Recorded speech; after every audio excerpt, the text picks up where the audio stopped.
ดีค่ะพี่น้องค่ะวันนี้พัชชาจะพาทำขันหมักเบงกีบเล็บพุดนะคะกีบเล็บพุดตัวนี้พัชชาได้เอาสอดไส้พี่น้องค่ะสอดไส้ดอกรักเป็นดอกรักสดเด้อค่ะเนี่ยดอกรักแบบนี้เลยอันดับแรกนะคะดอกรักมาดอกรักจะมีทั้งหมด5 แฉกให้ดึงแฉกดอกรักเอา1 แฉกให้เหลือ4 แฉกค่ะทำแบบนี้ประมาณ20 ดอกนะคะพี่น้องค่ะ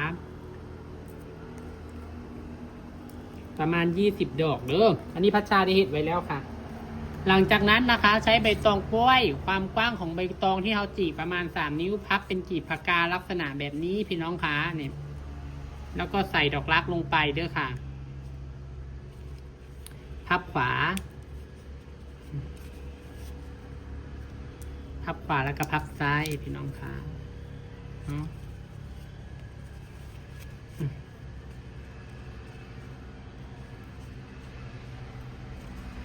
นี่ค่ะพับขวาเข้ามาแล้วนี่แล้วก็พับซ้ายเข้ามา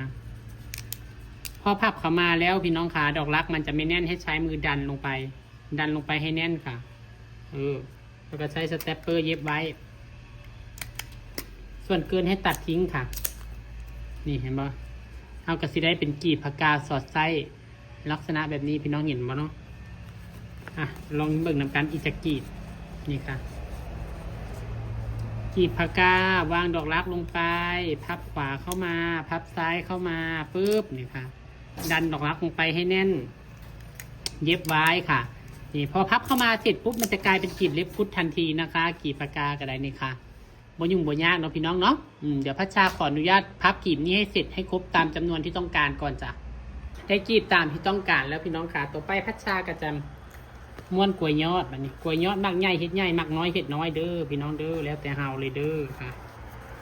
ลืมบอกใบตองมื้อนี้พัชชาใช้เป็นใบตองกล้วยน้ำว้าเด้อพี่น้องเด้อมันบ่มีตอง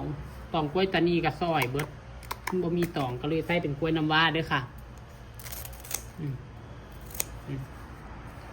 นี่ค่ะกล้วยน้ำว้าก็เฮ็ดได้คือกันพี่น้องขาแต่ว่าอย่าเอาใบแก่แล้วก็อีกอย่างสีกล้วยน้ำว้ามันบ่เข้มที่ซื้อค่ะแต่ถามว่าเฮ็ดได้บ่เฮ็ดได้คือการตะกี้ค่อยก็เอากล้วยน้ำว้าอะไรเฮ็ดสมัยอยู่โรงเรียนครูเพิ่นก็บ่ได้ให้เลือกใบกล้วยดอกแต่ว่าเวลาเฮ็ดให้ลูกค้าเฮาก็เลือกเป็นกล้วยตานีเพราะว่าสีกล้วยตานีมันงามใบตองกล้วยตานีมันเขียวงามนะกล้วยน้ำว้ามันก็จะเขียวไปอีกโมดนึงได้พี่น้องแต่ว่าพื้นนี่ใบมันบางดีกล้วยน้ำว้านะใบมันบางดีเวลาพับมันพับง่ายเด้อมือใหม่ฮัดเห็ดกับเอากล้วยน้ำว้ามาเห็ดก็ได้อย่าเอาใบแก่เอาใบพอดีแก่ลายมันก็นะคะนี่เขาเริ่มขึ้นบักเบ่งแล้วเนี่ยบอสถ้าก็วางลงไปที่ทิศที่ทางนี่แหละค่ะก้าบักเบ่งก็เป็นก้าบักเบ่งโบราณนะคะพี่น้องคะหลังจากนั้นเราก็จะวางกาบนี่ลงไปนี่กาบที่เราพับนี่ค่ะสเตปเปอร์ปากกว้างใส่ลูกเด็ด2 แถวใครสนใจสั่งได้เด้อค่ะโทร0936934184ไซส์ดีแท้ไซส์ดีว่าค่ะพี่น้องไซส์ดีไซส์ทนนะคะพี่น้องคะใครยังบ่เปิดใจลองไซส์กับซิโบฮู้นะคะว่ามันไซส์ดีอะไรบ่คนที่เคยไซส์แล้วก็สั่งแล้วสั่งอีกค่ะบ่ได้สั่งไปไซส์เองสั่งให้หมู่ว่าซั่นหมู่ยืมไปไซส์แล้วถึกอกถึกใจพัชชาก็เลยได้มาสั่งอีกว่าซั่นพี่น้องคะอันนี้พัชชาจะเฮ็ด4 ทิศเลยค่ะแบบง่ายๆเลยเด้อพี่น้องคะเย็บลงไปเห็นบ่นี่ถ้าลูกสเตปเปอร์สำใดสำนึงเย็บบ่ได้ลงได้นี่ถ้าลูกสเตปเปอร์สำใดสำนึงเย็บบ่ได้ลงแต่ว่าอันนี้มันคมลูกสเตปเปอร์ยี่ห้อที่พัชชาใช้เนี่ยมันคมมันแข็งค่ะมันก็เลยยิบลงนะคะแล้วก็เอากีบนี้พับลงไปเลยนี่เห็นบ่เย็บลงไปเลยค่ะนี่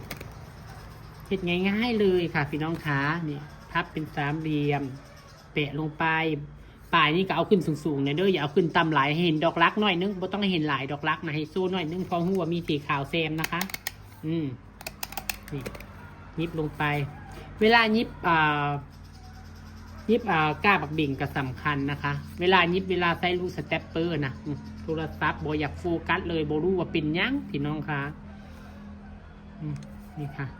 เวลายิบให้ยิบไล่ลงมาข้างล่างหน่อยนี่ค่ะครับบ่ไล่ลงมาข้างล่าง3 ลูก1 2 3ไล่ลงมาอย่างนี้ค่ะมันจะได้สวยมันจะได้เป็นรูปเป็นทรงนะคะขันบักบิ่งของเฮาเนาะนี่ค่ะเห็นป่ะมันจะได้สวยเป็นรูปเป็นทรงลงมา บอกค่าเนี่ย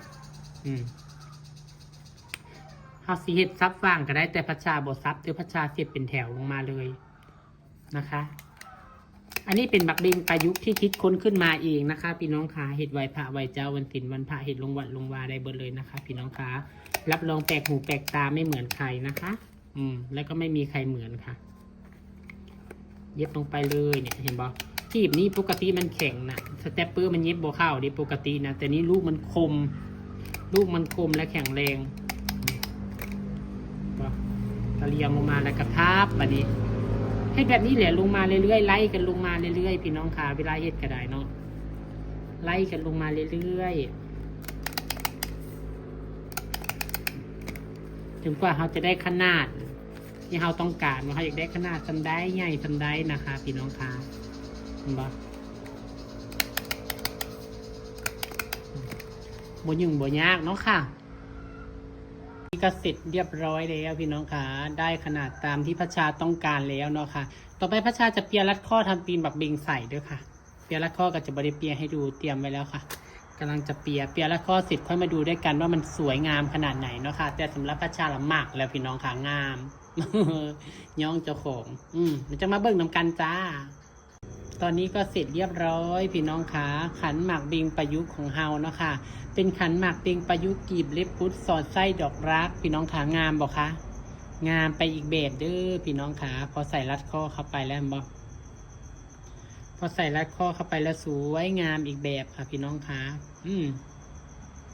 หากดูแล้วชื่นชอบในผลงานฝากพี่น้องกดแชร์พัชชาเด้อเพื่อเป็นกำลังแรงใจให้พัชชาได้เฮ็ดคลิปดีๆให้พี่น้องได้เบิ่งได้ชมสืบต่อไปเนาะจ้าไปแล้วจ้าสวัสดีค่ะ